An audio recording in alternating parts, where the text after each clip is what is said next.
Hello, my name is Aaron Lakota. I'm here at Jerry's Music Shop in South Hadley, Massachusetts, and I'm going to be talking about breathing and supporting on the oboe today. So, this is in my mind, the most important element of oboe playing. So, breathing, support, and the correct habits of both of those.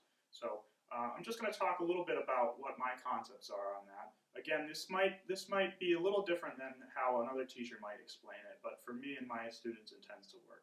So, as far as taking a breath on the instrument, I'm not a proponent of taking a large breath. I find that the instrument, with the oboe, you don't need a lot of air to play the instrument. You need good air, okay? So it's quality over quantity. So what I like to think of is a lot of times with, say, the flute, you have to take a large breath because you're putting you have very low resistance, and so you need that extra air. With the oboe, you can let out basically all your air and still play the instrument. So let me just demonstrate what I mean by that. So if I'm just breathing naturally and then I let out all my air. So this is in, this is out.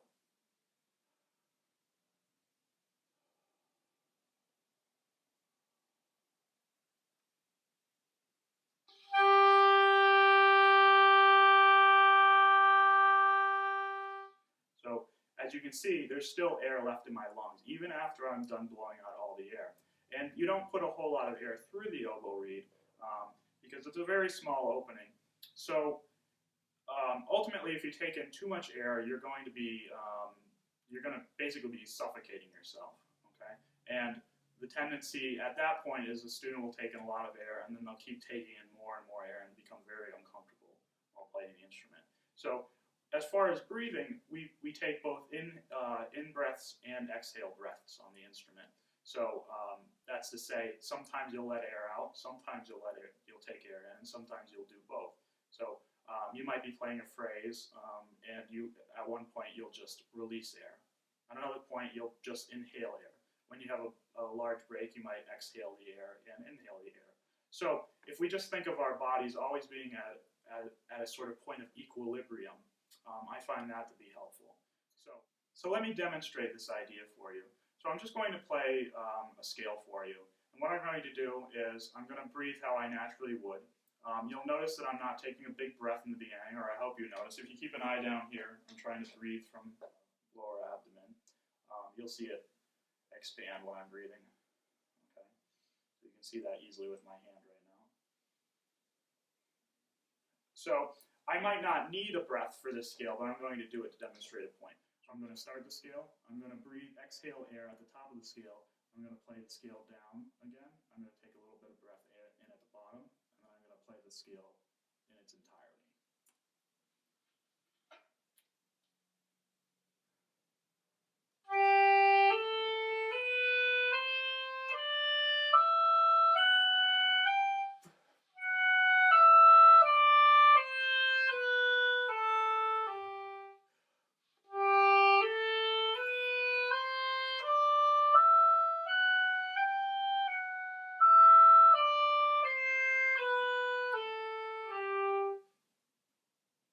Okay, so now I'm going to talk a little bit about support. Support and air are, in my mind, different topics, okay? So the air isn't necessarily related to the support of the instrument, okay? So support is sort of this loaded word that everybody talks about, but I don't think people necessarily have the same understanding of it. So I'm going to attempt to clarify my ideas on it, and hopefully that'll make that clear for you, or at least sort of how you can approach it on the oboe.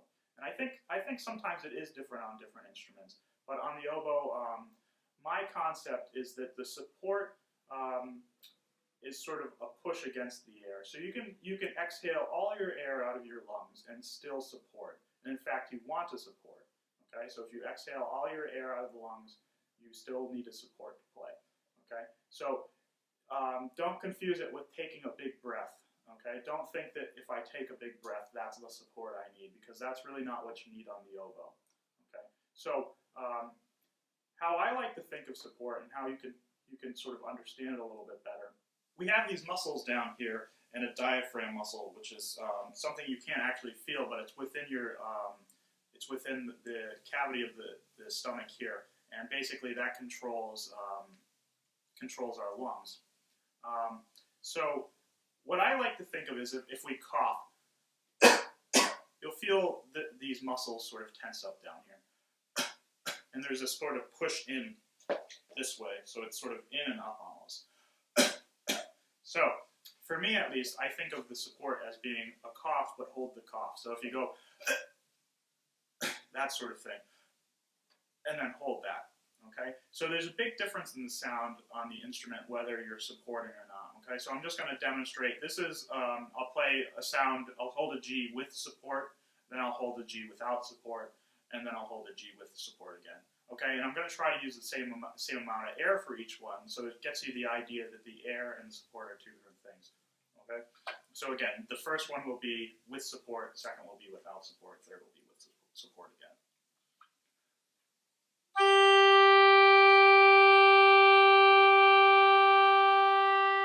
Okay, so I'm using these muscles to push that air. This is without support.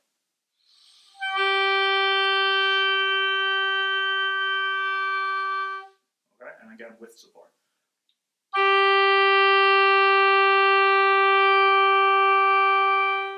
And that matters a lot even with changing the notes, okay? So the notes are going to connect better when you're supporting through the notes. I'm going to just try to play with a scale without support and with support. So the first one will be, I'll make it with support and then without support. So the first scale I play will be with support.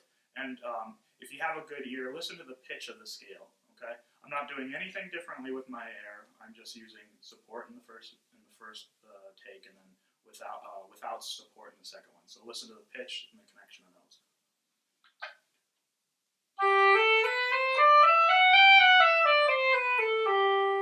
Okay, so that's support. I'm using these muscles down here without support.